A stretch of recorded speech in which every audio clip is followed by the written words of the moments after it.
I think there's so many fucking powerful people that are on those lists. There's so many powerful people that went and partied. Air quotes, partied. And how many of them went to the Diddy parties? Have you been paying attention to the trial? Oh, yeah. Trials. To ask questions like, were their decisions colored by certain things, and who got the benefit of the doubt, you know, in that courtroom? Do you think that hip-hop culture was on trial as much as Sean Combs was? Look, if I didn't say anything, you would interpret it as the hip-hop is fine with his behaviors. There's no one else being vocal. So you would look at it and just say, because that mind your business, or let me not say nothing about nothing, or those things, it would allow the entire culture to register as if they're for that behavior. Joe Rogan and 50 Cent just cracked open another can of chaos, and the timing is wild with everything swirling around Diddy right now. They're hinting that a few more big names might be next in the hot seat, and the way they're talking has people thinking the fallout barely started. As the headlines say, Diddy is serving time. 4 years handed down by Judge Aaron Subramanian on 2 lesser charges out of 5 he was facing, while other matters still hang over the story like a storm cloud. This saga isn't wrapped, and now Rogan and 50 are out here tossing names into the conversation, pointing at folks who rolled close with Diddy and could feel heat next. First up, they pointed at Meek Mill. And honestly, nobody flinched because from early on, Meek was right there with Diddy at big events and private celebrations when everything looked shiny. When the Rico storm cloud started gathering, fans say Meek tried to distance himself fast, and the timelines noticed the pivot. Remember when he jumped on X with the big talk, trying to show he had nothing to do with anything linked to Diddy's accusations? What? Yo, wait a minute. Wait.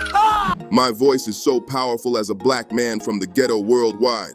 I'm a real king, under control of no human. Strong words, but a lot of people read it like panic, as if he wanted to get ahead of whatever might leak next. When the 4-year sentence landed, Meek doubled down, saying he never touched any alleged mess tied to those private mansion parties, and that blogs were forcing his name into scandals he didn't know about. The problem is the memories people have of certain nights are loud, and the internet holds on to images and stories like evidence, fair or not. That 27th birthday blowout in Vegas still gets brought up. Diddy rented a lavish spot, set the night up like a movie, and Meek was front and center with matching looks, entrances, dancers, and over-the-top staging. Afterward, people described wild scenes and compromising details, and online chatter swore there was leaked audio that had the web on fire.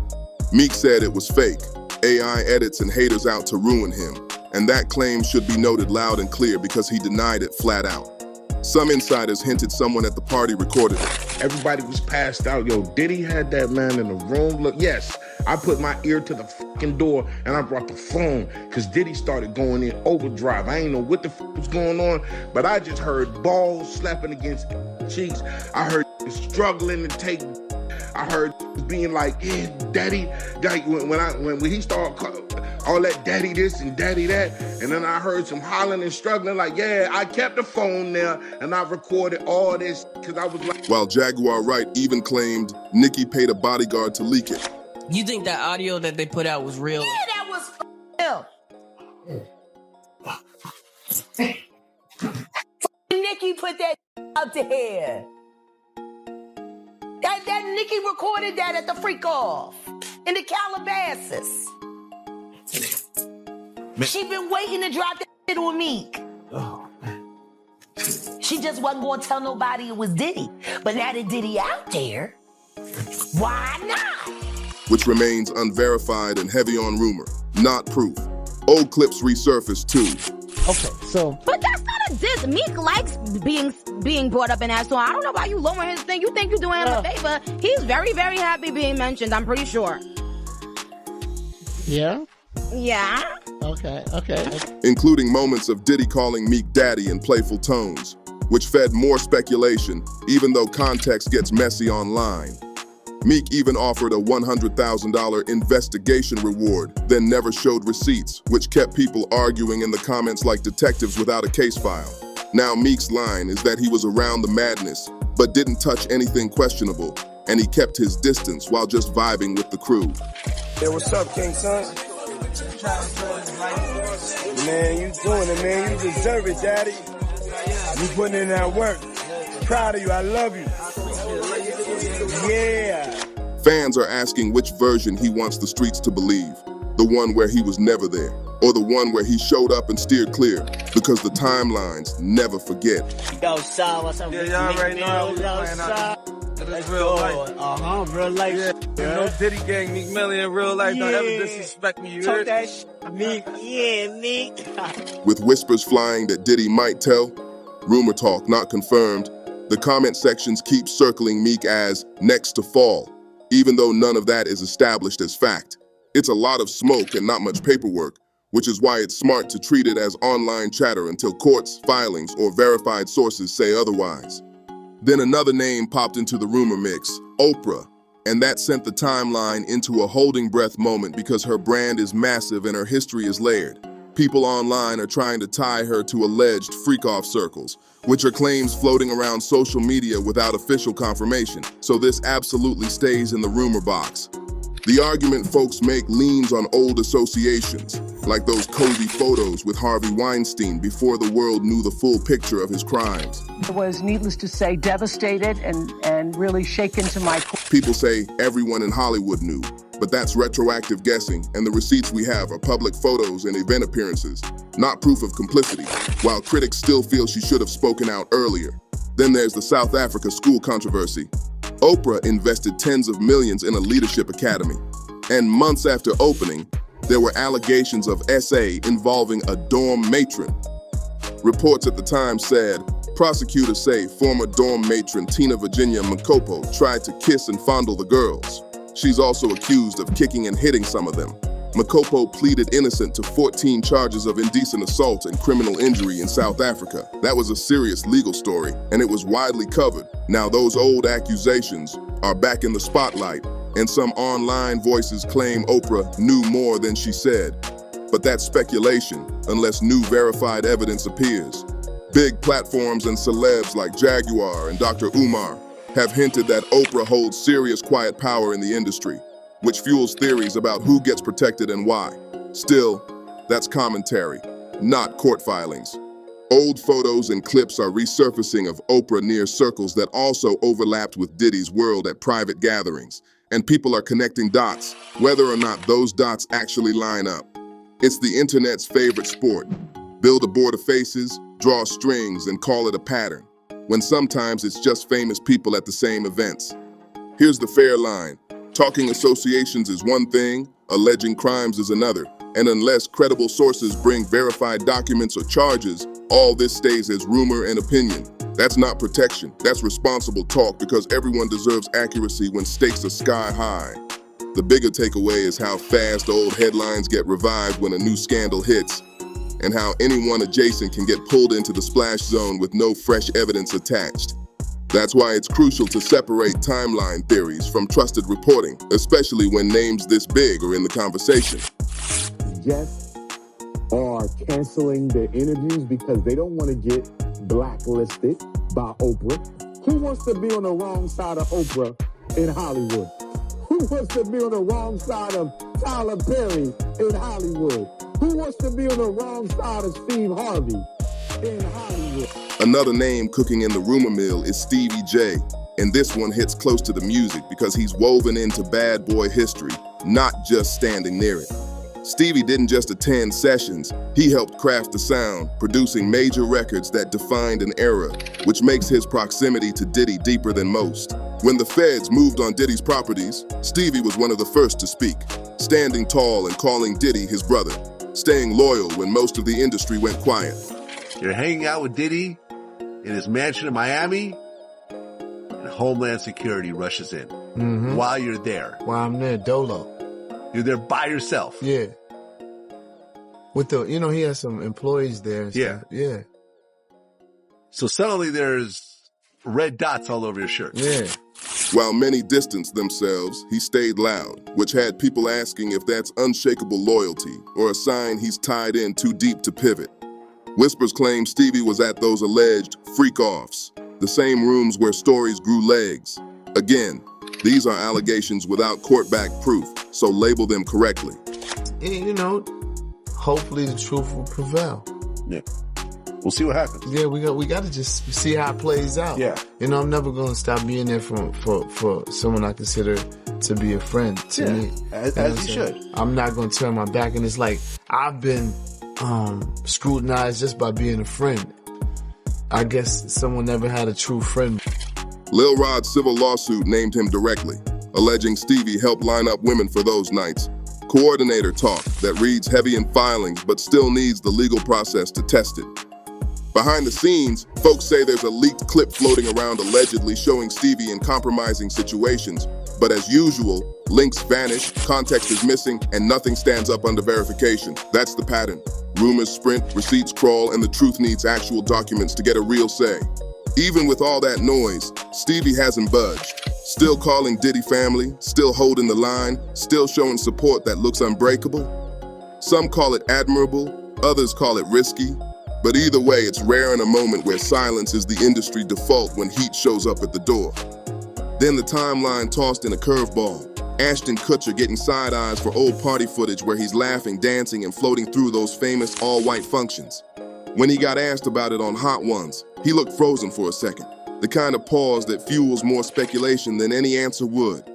People haven't forgotten he and Mila wrote letters of support for Danny Masterson, who was later convicted, and that move forced Ashton to step down from an org he co-founded, a serious real-world consequence. That decision made people question his judgment around certain circles and whether he truly saw what was going on around him.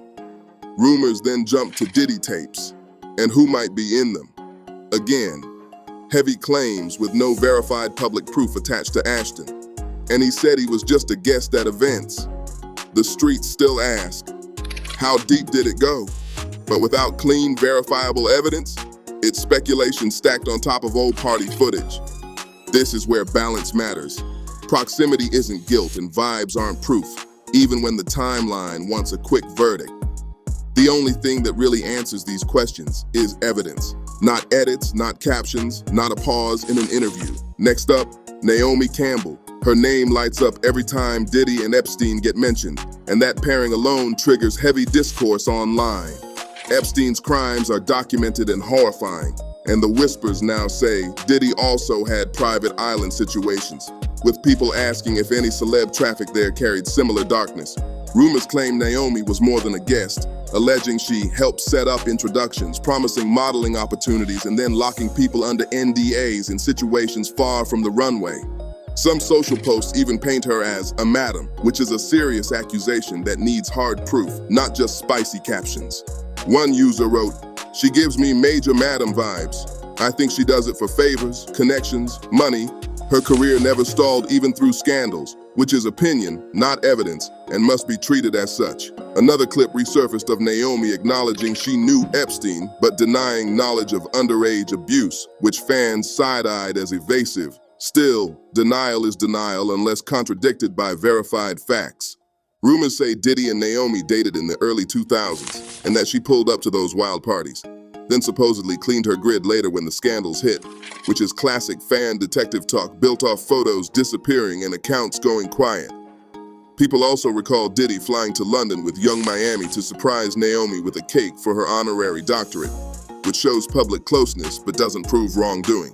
The fair position is this: Naomi has faced accusations in the court of public opinion, often tied to proximity and power networks, but proximity alone is not guilt. If authorities dig deeper and bring real evidence, that's one conversation. Until then, this stays firmly in the rumor and commentary lane. It's also true that famous circles overlap: fashion, music, media, and the same faces show up in the same rooms because that's how the industry works. That overlap makes stories feel connected even when they aren't, and it's why these narratives snowball so fast when one person in the group faces real charges. Right now, the timelines are asking a hard question. If the feds widen the lens, how many names will get pulled into interviews, subpoenas, or headlines? And which stories will hold up under pressure? That's not a wish. That's the reality of how big cases ripple through a scene. Until then, it's smart to keep a clean line between "this looks suspicious" and "this is proven," because lives and careers hang on that difference. Speculation is loud, but the truth needs documents, witnesses, and courtrooms, and the internet isn't any of those, no matter how viral a post gets. Here's the bigger pattern. When one giant falls into legal trouble, the echo bounces off everyone who ever shared their orbit, and the internet starts connecting dots like it's building a case file. Joe Rogan and 50 Cent tossing names into the mix only poured gasoline on it because both carry huge platforms and a reputation for speaking blunt. But blunt talk isn't the same as verified truth, which is why we keep flagging what's rumor, what's commentary, and what's confirmed. Meek pushing back on AI allegations is part of the record. Oprah's school controversy is documented but doesn't prove personal wrongdoing. Stevie J is named in a civil suit and deserves due process. Ashton's letters had public consequences, but party clips aren't indictments. Naomi's proximity stirs suspicion, but there's a gulf between suspicion and proof.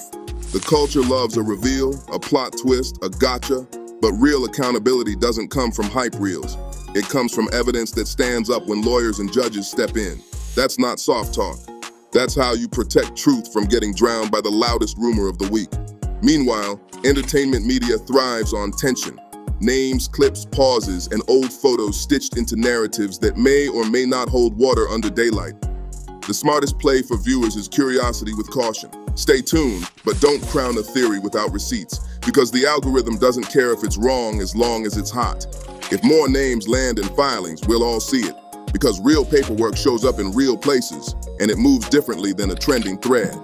Until then, remember how many stories felt true and later fell apart when the facts showed up. It happens every cycle, and it's happening now too.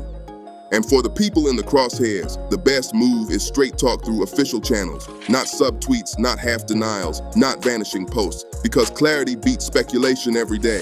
Silence can be strategy, but silence can also get rewritten by strangers. So choose the lane that protects the facts you can prove. This moment is messy, but it could be healthy if it pushes the industry toward better standards, less mystery, more oversight, and a culture that doesn't need coded whispers to get accountability. That's the grown version of the story, even when the gossip tries to drag it back to chaos. So where does this go from here? And who's really at risk versus who's just caught in the splash? The honest answer is simple. If investigators expand the lens and real documents surface, you'll see the difference instantly because names move from podcasts to paperwork fast. Until then, treat Rogan and 50's name drops as conversation starters, not conclusions. They spark the debate, but they don't finish it without proof. The internet wants a clean villain map, but life isn't a meme board, and drawing lines between photos doesn't make a case. It just makes a collage. For fans, the smartest stance is enjoy the commentary, check the sources, and separate what's verified from what's vibey. That keeps you sharp, keeps the culture honest, and stops innocent people from getting trial by hashtag when they haven't been formally accused of anything. For the names in these rumors, stepping out with clarity, even if it's just no comment, see you in court, beats letting strangers narrate your life. If there's nothing to hide, time and receipts will do the heavy lifting. And if there is something there, it's coming out anyway once real processes spin up. As for Diddy's situation, 4 years is a real sentence, and the rest of the story will either fizzle or expand depending on what prosecutors, civil suits, and cooperating witnesses bring to light. That's the only scoreboard that matters. Not thumbnails, not trending tags, not a spicy clip from somebody's live stream. The street loves to predict who's next to fall, but prediction isn't prosecution, and we owe it to the truth to keep that line bright. When facts land, we'll talk facts. Until then, this is rumor monitoring with guardrails, not a verdict party with confetti. Drop your thoughts, but keep them respectful. Because big names or not, these are real people with real families watching the same feeds you are. If a new filing hits or a verified report drops, that's when the convo levels up. And that's when we separate noise from news for real. Hit like, share, and subscribe if you're rocking with careful breakdowns over wild guesses, because this story is still moving and the next chapter could land any minute. Stay sharp, stay fair, and keep your eye on the receipts, not just the rumors, because that's how you win in a loud season.